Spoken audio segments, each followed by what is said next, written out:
하나님께서는 전능하십니다. 그래서 하나님께서는 사람들을 필요로 하지 않으십니다. 하나님께서는 사람 없이도 얼마든지 당신의 때에 원하시는 일들을 마음껏 이루어 가실 수 있으십니다. 그러나 하나님은 사랑이시기에 혼자 일하시는 것을 기뻐하지 않고 그 사랑의 대상을 찾으십니다. 그렇기 때문에 삼위일체 하나님께서는 당신의 사랑을 누릴 대상인 온 우주와 생명체들과 사람들을 태초에 만드셨습니다. 마찬가지로 참 하나님이신 예수님께서는 이 땅에 홀로 살아가지 않으셨습니다. 얼마든지 마음 편히 혼자 지내고 자유롭게 다니시며 하나님 나라 복음을 전할 수 있으셨지만 불편과 손해를 기꺼이 감수하며 사람들과 더불어 공동체를 이루어서 함께 살아가셨습니다. 그렇게 예수님과 가장 가까이 지내며 말씀을 듣고 살아갔던 사람들을 가리켜서 우리는 제자라고 부릅니다. 오늘 함께 읽은 말씀은 바로 그러한 제자들을 부르시는 예수님의 모습을 소개하고 있습니다. 주님께서는 요한이 잡힌 후 고향 갈릴리에 오셔서 본격적으로 하나님의 복음을 전하기 시작하셨습니다. 다 함께 본문 14절과 15절 다 함께 읽겠습니다. 시작. 요한이 잡힌 후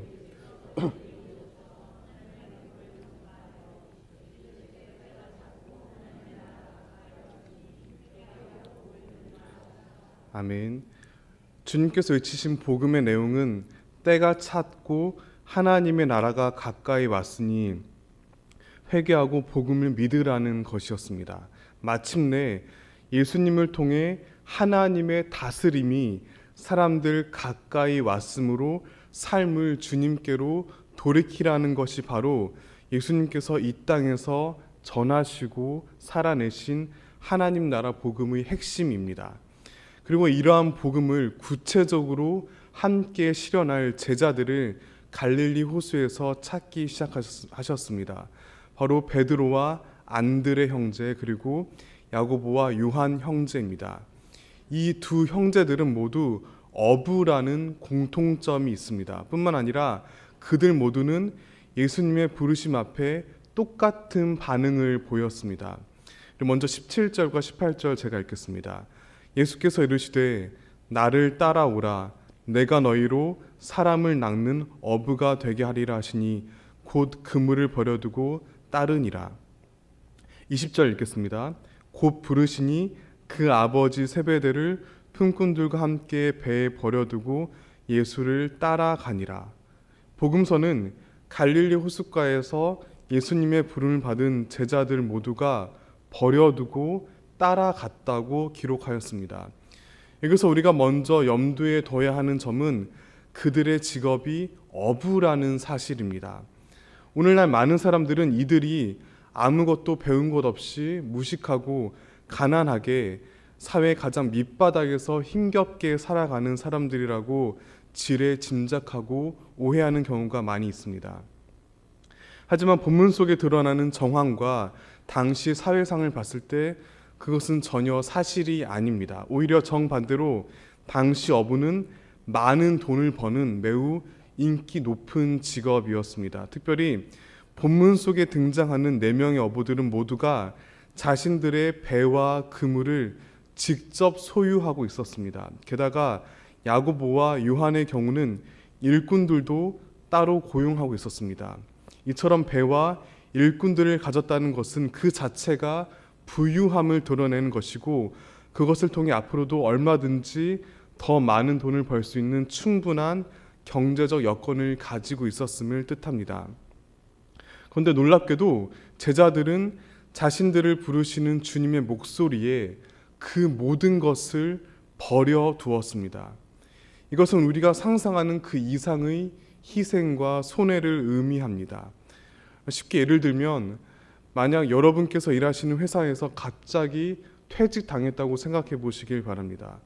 혹은 경영하는 회사가 하루아침에 무너지고 고정적으로 들어오던 수입이 끊긴다면 어떨 것 같으십니까? 그것은 곧 즉각적인 가난과 결핍을 의미합니다.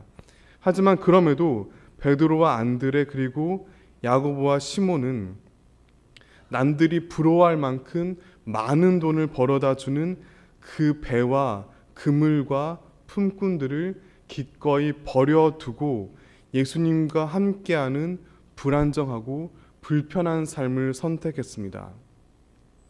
실제 제 신대원 동기 형님 가운데서도 많은 사람들이 부러워하고 선망하는 안정적인 직장과 수입을 포기하고 어려운 환경을 묵묵히 감수하며 신학을 공부하고 목회의 길에 들어선 분들이 여럿 계십니다.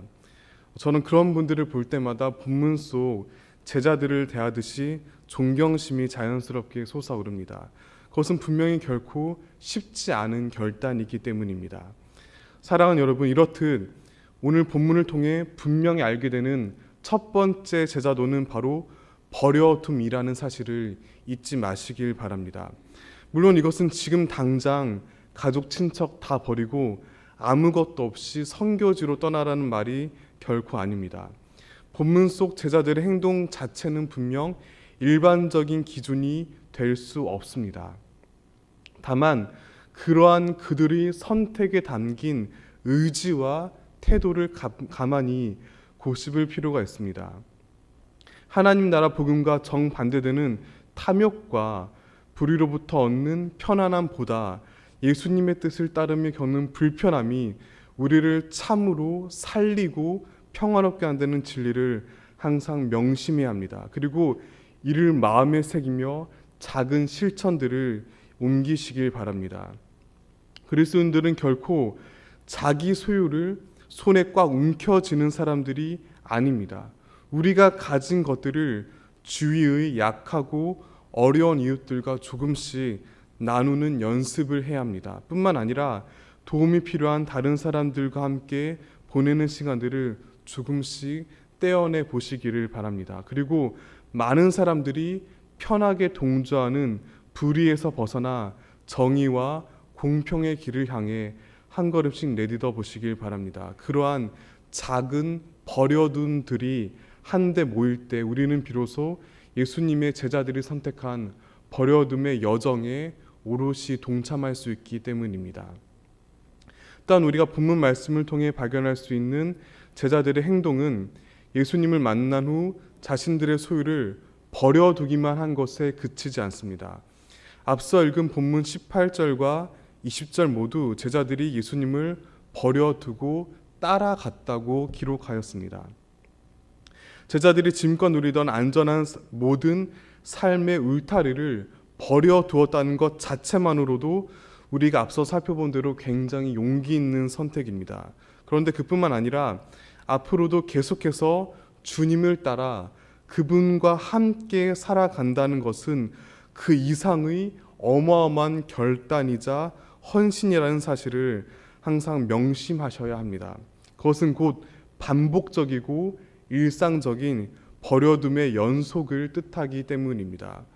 우선 예수님과 함께 불안정하게 이리저리 떠돌아다니는 일 자체가 매우 힘든 일이었습니다. 게다가 예수님을 향해 몰려든 많은 무리의 사람들을 맞이하고 질서를 정리하는 것 역시 무척 어렵고 피곤한 일이었습니다. 게다가 주님의 존재 그 자체가 당시 힘있고 돈 많은 기득권들을 불편하게 하는 것이었기 때문에 예수님의 제자로서 공개적으로 알려졌다는 것은 상당한 위험을 감수한 일이었습니다. 더 중요한 것은 예수님을 따라다니는 생활보다 그 정신입니다. 주님께서는 단순하게 가난하고 불편한 삶 그 자체만을 추구한 것이 아니라 본문 14절과 15절에 기록된 바와 같이 하나님 나라의 복음을 위해 이 땅에 오셨습니다. 성경이 말하는 하나님 나라는 결코 뜬구름 잡는 낙원이 아닙니다. 지금 당장 이스라엘의 가난한 민중들의 삶을 짓밟는 로마 제국이라는 거대한 실체와 맞서는 하나님의 실제적인 다스림을 의미합니다. 따라서 하나님 나라의 복음은 그렇게 이 세상 가운데 구체적으로 이루어져 가는 주님의 통치에 대한 진실한 믿음의 고백과 실천을 가리킵니다. 그렇기에 제자들의 삶은 남들 보기에 단순히 깨끗하고 검소하게 사는 것으로 그치지 않았습니다. 비록 눈에 보이진 않지만, 때때로 안 계신 듯 보이지만 주님의 손길이 지금 이곳에서 분명히 살아 움직이고 계심을 믿으면서 그 뜻에 함께하는 것이 바로 주님을 따르는 제자의 삶이었습니다. 따라서 예수님의 제자들은 크고 화려한 곳에만 눈길을 빼앗기지 않고 초라하고 그늘진 곳에서 눈물 흘리는 이들에게 하나님과 더불어 늘 함께하는 사람들이어야 합니다. 이렇게 우리는 본문 말씀을 통해 예수님께서 하나님 나라의 복음을 전하시려 부르신 제자들이 해야 할 두 가지 중요한 행동을 살펴보았습니다. 그것은 바로 버려두고 따르는 삶입니다. 우리는 주님과 함께하기 위해 때때로 우리가 가장 소중히 여기는 가치관과 돈과 시간 등을 포기할 필요가 있습니다. 동시에 예수님을 따르면서 온 몸과 마음으로 하나님 나라를 전하고 실천하는 삶을 살아가야 합니다. 그런데 그 전에 반드시 짚어봐야 할 사실이 있습니다. 그 시대 이스라엘에서는 제자들이 먼저 스승에게 찾아가는 것이 보편적이었습니다. 하지만 예수님께서는 본인이 직접 제자들에게 나타나 보이시면서 그들을 제자로 부르셨습니다. 따라서 앞서 살펴본 제자들이 버려두고 따름은 그러한 부르심에 대한 응답입니다. 그렇다면 주님은 과연 어떤 이유로 그 어부들을 제자로 부르셨을까요? 그들의 어떤 모습들이 예수님의 마음에 들었을까요? 우리 본문 16절, 19절 다 함께 읽겠습니다. 먼저 16절 다 함께 읽겠습니다. 시작. 갈릴리 해변으로 지나가시다가 시몬과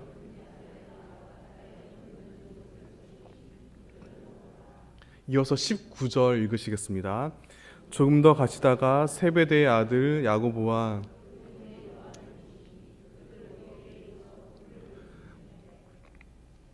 흥미롭게도 오늘 읽은 말씀에 등장하는 두 형제들은 부르심에 대한 반응뿐만 아니라 그 앞서 주님께 보인 모습도 매우 흡사합니다.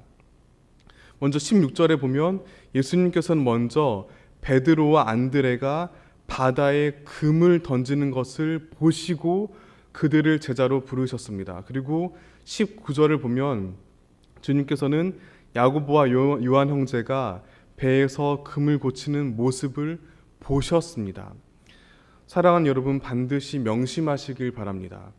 제자들이 많은 소유를 버려두고 주님을 따르기 전에 보인 행동들은 바로 자신들의 일상에 충실한 모습이었습니다.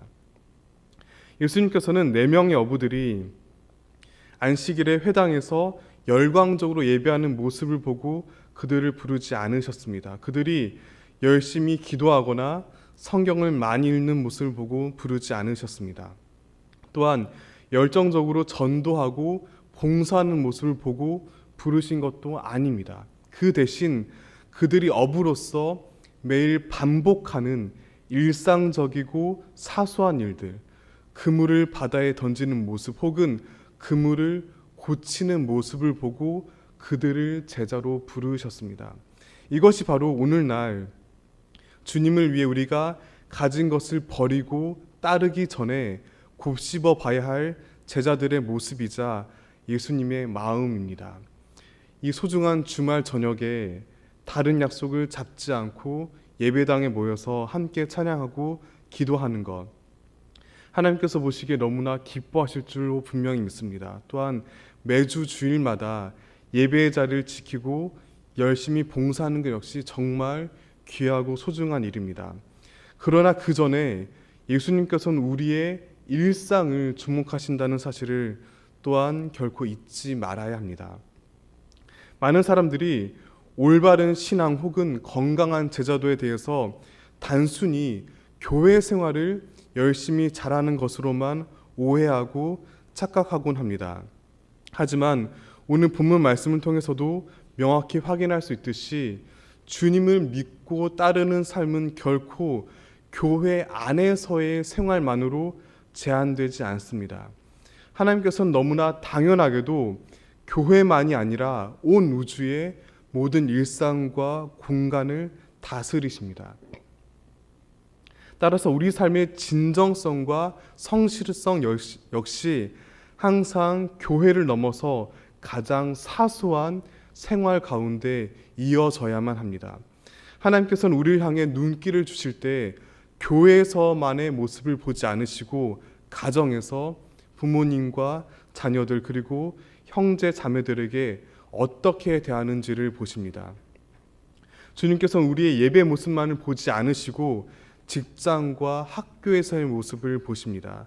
따라서 지금 당장 곁에 있는 가장 가까운 이들을 하나님의 사랑으로 섬기며 일상을 소중히 가꾸지 않는다면 주님의 부르심은 우리와 전혀 상관없게 됩니다. 그리고 오히려 설령 우리가 아무리 대단한 것을 버리고 거창하게 예수님을 따른다 할지라도 일상을 등한히 한다면 오히려 그것은 하나님 나라의 복음을 더럽히고 일그러뜨리는 것임을 반드시 명심하시길 바랍니다.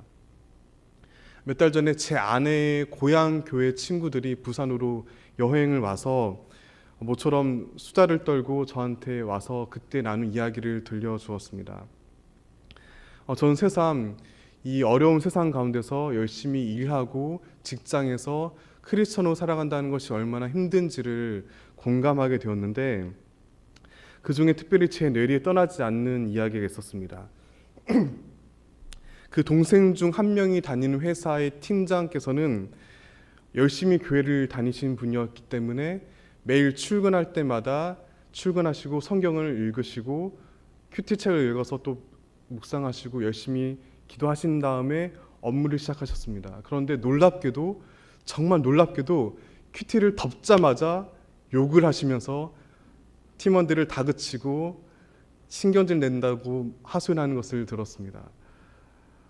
저는 그 이름 모를 그 팀장님의 신앙을 부정할 생각은 결코 없습니다. 그것은 분명히 제가 판단할 영역이 아닙니다.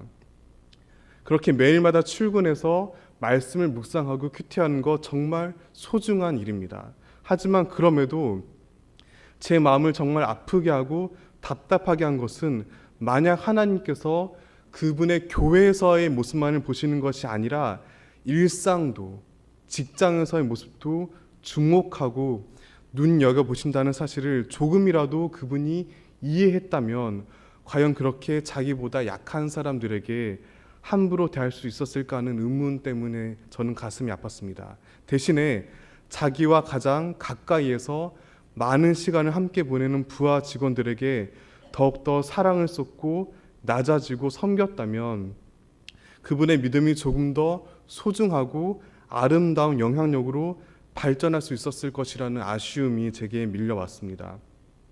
그리고 이를 통해 제자로서의 저의 삶을 돌이켜보면서 깊은 반성의 시간을 가지게 되었습니다. 사랑하는 여러분, 하나님께서는 전능하십니다. 따라서 사람들의 도움을 필요로 하지 않으십니다. 하지만 하나님께서는 사랑이시기에 그 사랑을 나눌 대상을 찾고 계십니다.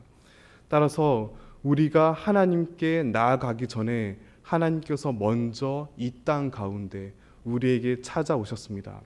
그러므로 우리 온 마음의 귀를 언제나 주님께 바짝 귀 기울이면서 우리를 부르실 때 하나님 나라의 복음을 위해 기꺼이 버려두고 따르기를 바랍니다. 그리고 그 전에 우리가 늘 만나는 가장 가까운 사람들에게 우리가 항상 하는 일상의 일들을 통해 주님의 눈에 기쁨이 되시기를 축복합니다.